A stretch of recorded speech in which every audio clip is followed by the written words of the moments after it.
Professor, you said a lot of wonderful things about China, and surely they're doing a lot of things right. But how do you reconcile the fact that to make it work for China, it seems to be based on a high level of repression, environmental destruction, censorship, a certain ideological stubbornness? I mean, we've spoken about Hong Kong, the Uyghurs. How do you reconcile that, and why do you think that's? I mean, do you think that's tolerable?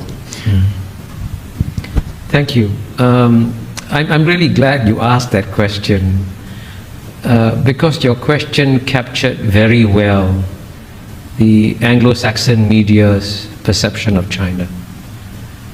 And I would suggest to you very bluntly that it's a distorted perspective of reality. Let's take the first word you use, repression. If the Communist Party of China only relied on repression to stay in power, it would not create the most dynamic economy in the world, right? It is by far the most dynamic economy in the world. It has delivered the fastest growing economy for 30 years.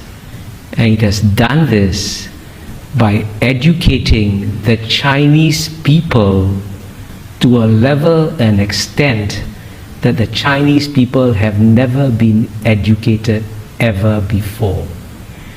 And you say it's repression? You obviously are taking the old Cold War mindset. I was in Moscow in 1976, and I saw repression in Moscow. And when I was in Moscow, the Soviet citizens were not allowed to travel outside the Soviet Union. That's repression. In the year 2019, 139 million Chinese left China freely. Guess what? Zero defectors. 139 million Chinese, right? That's twice the population of the UK. Went back to China. So all your description, when you say environmental degradation, China's climate change policies are far more responsible than those of the United States, which has not once, but twice withdrawn from global environmental protocols. Kyoto Protocol, the Bush administration left 8 years. Paris Accords, Trump administration left 4 years. And you know what? The reason why we're having climate change today is not because of new flows of greenhouse gas emissions from China and India. It's because of what the Western countries have put in the atmosphere since the Western Industrial Revolution. Get the data. The single largest contributor cumulatively, right, is number 1 United States, number 2 Europe, number 3 China, right? And the West wants China to pay an economic price for the current flows, but the West doesn't want to pay an economic price for what it put in the atmosphere.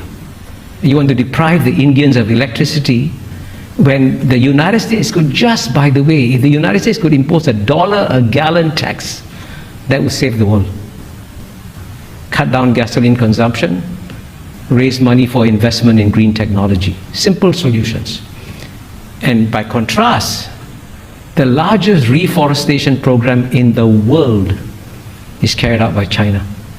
It has already reforested an area the size of Belgium or bigger, right?